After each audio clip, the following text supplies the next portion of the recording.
Hello friend, नमस्कार। आप सब कैसे हैं? आई होप कि आप सब अच्छे से होंगे एंड सैटरडे संडे का थोड़ा सा एंजॉय कर रहे होंगे, साथ में चार्ट ट्रेडिंग भी कर रहे होंगे। क्योंकि अभी मार्केट तो चल नहीं रही होती है, तो जिस दिन मार्केट चली होती है ना, तो लोगों को लगता है वो अब तो बहुत अच्छा टाइम गुजर रहा है, लेकिन जिस दिन मार्केट बंद होती है तो बहुत से लोगों का टाइम पास नहीं होता। तो आशा करता हूँ कि आप लोग इसी बहाने कम से कम चार्ट ट्रेडिंग जरूर करते होंगे।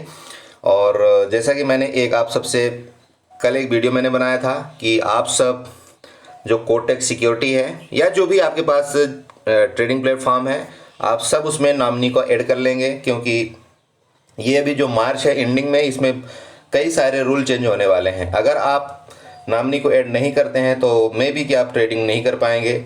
फिर आपको फार्म वाली पोजीशन आना पड़ेगा कि आप फार्म बाई हैंड आप उसको सिग्नेचर करेंगे, फिर बाई हैंड आपको भेजना पड़ेगा। इसलिए अभी आप ऑनलाइन ई सिग्नेचर कर सकते हैं और अपने नॉमिनी को ऐड कर लेंगे। और मैं आशा करता हूं कि हमारे जितने भी कोटक न्यू के यूज़र हैं उन सब ने अपना नॉमिनी ऐड कर लिया होगा। ओके, तो आज का वीडियो शुरू करने से पहले मैं आप सबसे एक रिक्वेस्ट करता हूं कि प्लीज़ गाइज हमारे चैनल को सब्सक्राइब जरूर करिए एंड नोटिफिकेशन बटन को ऑन कर लीजिएगा, जिससे मैं अगर कोई भी वीडियो बनाता हूं तो आप सब के पास सबसे पहले पहुंच जाए, जिससे जो भी मैं नई नई जानकारी ले आता हूं वो आप सबको मिलती रहे। ओके, तो चलते हैं, हम स्टार्ट करते हैं। तो गाइज ये जो नया कंसेप्ट है, ये है सीबी का नया नियम लागू हुआ है। ये एक्चुअली हो तो चुका था बहुत पहले ही, लेकिन अभी ये स्ट्रिक्टली इसको 30 मार्च से कर देंगे लागू। ओके, और फाइनली इसमें जो होने वाला है क्या है, मैं इसमें वीडियो में आपको बताता हूँ, लेकिन उससे पहले मैं कुछ मोटी चीज़ें ये बता रहा हूँ कि निफ्टी और बैंक निफ्टी में जो भी ऑप्शन ट्रेडिंग करते हैं उनके लिए ये होने वाली है बहुत बड़ी दिक्कत। ठीक है, आपको पेनल्टी बहुत ज़्यादा लग सकती है, और इतनी पेनल्टी लग सकती है कि आप सोच भी नहीं सकते हैं। क्योंकि डीएनई का ऑप्शन हो रहा है बंद। अब डीएनई का ऑप्शन क्या है, डीएनई क्या है, वो मैं आपको वीडियो में ले चलता हूँ और बताता हूँ। ठीक है, तो पहले क्या होता था, देखिए पहले क्या होता था, आप अगर मान लीजिए कोई पोजीशन बनाते थे निफ्टी या बैंक निफ्टी में, ठीक है, ऑप्शन में ध्यान दीजिएगा। आप ऑप्शन में जैसे मान लीजिए कोई पोजीशन बनाते थे, मान लीजिए निफ्टी है, और यहाँ पर आप कोई ऑप्शन एक बाई करते थे, कोई ऑप्शन कोई सेलर होता था, कोई ऑप्शन बायर होता था। देखिए होता क्या है कि जब कोई सेल करता है तभी कोई बाई करता है, और जब कोई बाई करता है तभी कोई सेल करता है। राइट, दोनों चीज, ये जो सौदा होता है दो ही लोगों के बीच में होता है, कोई तीसरा यहाँ पर कुछ करने नहीं आता। ठीक है, बस बात यही है कि कहीं पर बहुत ज़्यादा क्वांटिटी में ऑप्शन सेलर अवेलेबल होते हैं, तो कहीं पर बहुत ज़्यादा क्वांटिटी में ऑप्शन बायर अवेलेबल होते हैं। ओके, तो ये चीज़ें जो होती है, पहले क्या होता था कि आप अगर मान लीजिए कोई भी ऑप्शन बाई कर लिए, जैसे एट द मनी है, आउट ऑफ द मनी है और इन द मनी है, ये सब चीज़ आप जानते हैं। ओके, अब होता क्या था कि मान लीजिए बहुत से लोग जल्दी पैसा बनाने के चक्कर में इन द मनी बाई कर लेते थे, एट द मनी भी बाई करते थे, या आउट ऑफ द मनी भी बाई करते थे, और बहुत सारे लॉट इकट्ठा बाई कर लेते थे। ओके, अब होता क्या था, उसको छोड़ देते थे। ठीक है, आज बाई किया उन्होंने, उसके बाद खास तौर पर ये चीज़, एक बात मैं ये बताना चाहता हूँ कि एक्सपायरी के दिन ये गलती बिल्कुल नहीं करना जो मैं बताने वाला हूँ। अगर आपने एक्सपायरी के दिन ये गलती कर दिया तो आप ये मान लीजिए कि ज़िंदगी भर आप पछताते रह जाएंगे, आपका पैसा कभी पूरा नहीं होगा अकाउंट में भरने के लिए। ठीक है, तो एक्सपायरी से, जब एक्सपायरी होने से पहले ही आपको ये चीज़ काम करना पड़ेगा। आपको जो भी सौदा है, मान लीजिए किसी भी चीज़ का आपने जो भी बाई किया है, सेल किया है, आईटीएम है, जो भी है, आपको उसको फिजिकली सेटलमेंट करना पड़ेगा। अभी इसमें सीधे रूल ये आ चुका है कि आपका जो ब्रोकर है उससे कोई मतलब नहीं है। उसमें डीएनई का ऑप्शन, यही मैं बता रहा था कि डीएनई का मतलब है डू नॉट एक्सरसाइज, मतलब डू नॉट एक्सरसाइज 30 मार्च 2023 से बंद हो जाएगा। क्या था ये डू नॉट एक्सरसाइज का मतलब? ये था कि आपने अगर इंट्राडे में कोई पोजीशन ले रखा है, या डिलीवरी में भी मान लीजिए, इंट्राडे में मान लीजिए आपने कोई पोजीशन ले रखा है, आपने यहाँ पर देखिए जैसा स्पॉट प्राइस चल रहा है मान लीजिए निफ्टी का 16,945 का, तो जो इसका एट द मनी हो रहा है वो 16,950 का है एट द मनी। तो जो कॉल के तरफ है, इसका जो कॉल के तरफ का LTP है वो है 106 रुपये, एंड पुट की तरफ जो इसका LTP है ये है 120 रुपये।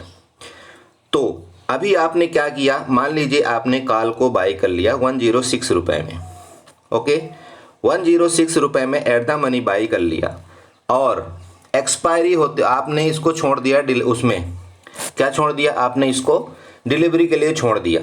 आपके साथ मार्केट चल रही है और आपने इसको छोड़ दिया डिलीवरी के लिए, ठीक है। मान लीजिए आपने इसको मंडे को बाई किया और आपके साथ मार्केट चल रही है, आपने इसको छोड़ दिया, ये हो गया इन द मनी।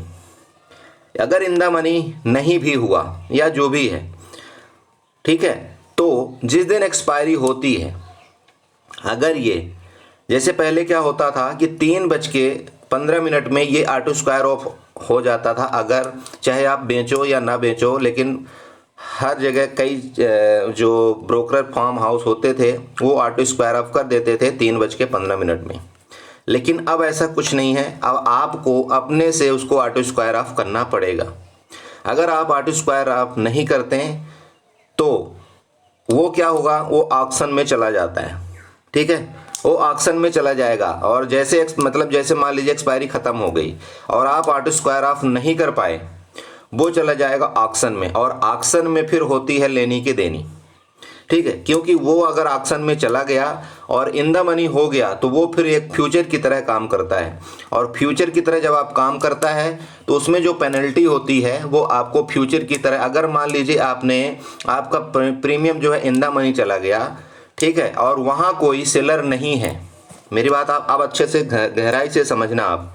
आपने कोई प्रीमियम आज 106 में बाई किया था, ठीक है, आप उसको छोड़ दिए, ठीक है, आप उसको छोड़ दिए, आपको लग रहा है मार्केट ऊपर जाता है, मार्केट ऊपर जाता रहा और कल मान लीजिए एक्सपायरी है, ठीक है, और मार्केट चली गई 300 पॉइंट ऊपर, मार्केट आपके साथ में 300 पॉइंट ऊपर चली गई, और 300 पॉइंट अगर ऊपर चली गई मार्केट तो ये आपका जो प्रीमियम है ये मान लीजिए हो गया 250 रुपये का, ठीक है। जो आपने 106 का प्रीमियम बाई किया था वो मान लीजिए हो गया कितना, 250 से 278 रुपये का मान लीजिए हो गया। अब क्या होगा, आपने इसको एग्जिट नहीं किया, अब ये चला जाएगा, जैसे आप एग्जिट नहीं करते हो ये ऑक्शन में चला जाता है। अगर ये ऑक्शन में चला गया और उस टाइम अगर कोई भी बायर नहीं हुआ, समझ रहे हैं, क्योंकि इतना इन द मनी बहुत कम लोग बाई करते हैं और इतना इन द मनी बहुत कम लोग सेल करते हैं, तो जब आप सेल करेंगे तभी तो कोई बायर होगा। आपने पहले बाई किया है तो उसको आप सेल करेंगे, ध्यान दीजिए, आपने पहले कोई चीज़ बाई किया है उसको आप बाद में सेल करेंगे, ठीक है। तो जब आप सेल करेंगे तो कोई बायर होगा तभी तो आपका सौदा एग्जिट होगा, नहीं तो नहीं होगा, ठीक है। तो उस टाइम अगर कोई बायर हुआ, ठीक है, और उसका सेबी फिर वो क्या करते, सेबी फिर आपको डिफॉल्ट भी घोषित कर देगा, सेबी उसमें सेटलमेंट करेगा, वो पेनल्टी के साथ उसको एग्जिट कराने की कोशिश करता है।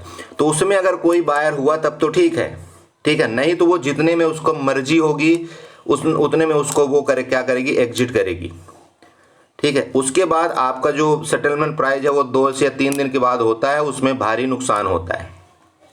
ये सबसे ज़्यादा केस किस में होता है, सेलर के उसमें होता है, सेलर के बेस में। जो ऑप्शन बायर हैं, जो छोटे छोटे ट्रेडर हैं, वो तो उनको कोई इतनी इशू आती नहीं है। लेकिन बहुत से लोग, पिछले बार एक बार हुआ था जब उन्होंने क्या बोला था, बोला सर मैंने किसी स्टॉक को सेल कर दिया, मेरे पास था नहीं, ठीक है। जैसे आजकल क्या है, बहुत सारी वीडियो बन रही हैं ऑप्शन सेलर के ऊपर, तो उन्होंने क्या किया, उनके पास था नहीं कोई भी स्टॉक लेकिन उन्होंने सेल कर दिया। सेम जैसे मान लीजिए बैंक निफ्टी है, अब बैंक निफ्टी की मैं बात यहाँ पर ले चलता हूँ।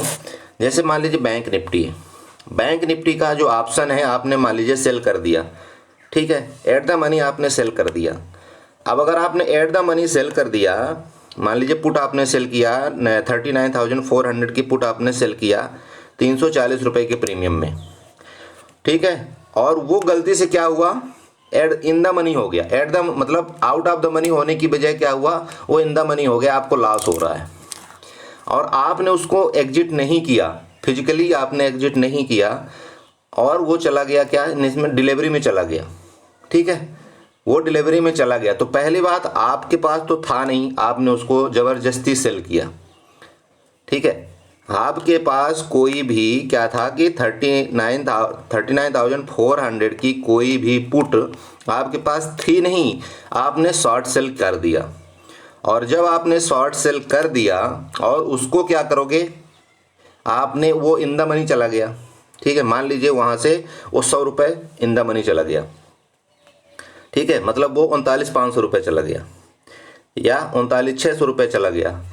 तो वहाँ पर अगर कोई ऑप्शन बायर है उसी दिन ध्यान रखिएगा, एक्सपायरी के दिन अगर कोई ऑप्शन बायर है तब तो ठीक है, लेकिन अगर ऑप्शन बायर नहीं है और आपने उसको फिजिकली सेटलमेंट नहीं किया और वो नेक्स्ट दिन के लिए चला गया, तो इसमें आपको कितना नुकसान होगा आप सोच भी नहीं सकते हो।